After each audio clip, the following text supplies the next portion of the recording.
Maraming content creators, including me, ang nagpo-post ng content na umaabot ng millions of views, pero ang liliit ng earnings like cents, 0.1, 0.2 cents.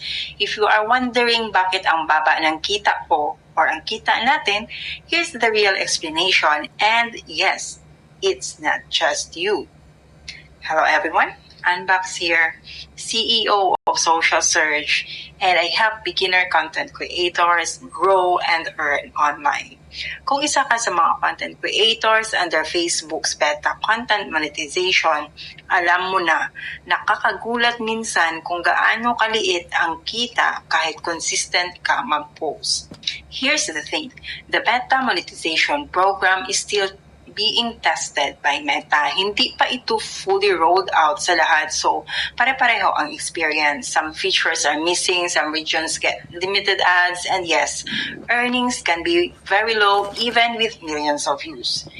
Pero don't worry, it doesn't mean palpak ang content mo. It just means the system is still evolving. But here's where you can take control. Facebook uses something called an earning potential score. Okay, it looks at four main things. First, audience engagement. Are people liking, commenting, sharing, and watching to the end? Second, content originality. Iwas re-uploads. They want authentic, new content. Third is trust. Follow community guidelines, avoid copyright issues, and spammy tactics. Fourth is global reach.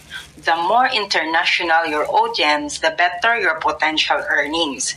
Viewers from countries like the US, Canada, or Australia is equivalent to higher ad rates. So instead of just chasing views, focus on building up these four areas. Talk to your audience, be original, be consistent, and consider adding subtitles or trending topics that appeal globally. Now you know it's not just you, it's a system that's still in testing. Kaya kung relate ka, comment earnings below and follow me for more creator tips.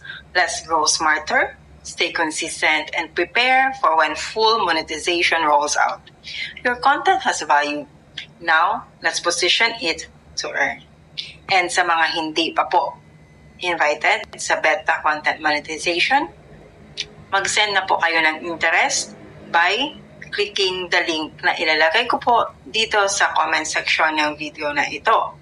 Sana ang video na ito ay nakatulong sa inyong lahat. Hanggang sa muli, Unbox here once again. One dream, one goal. Let's grow together.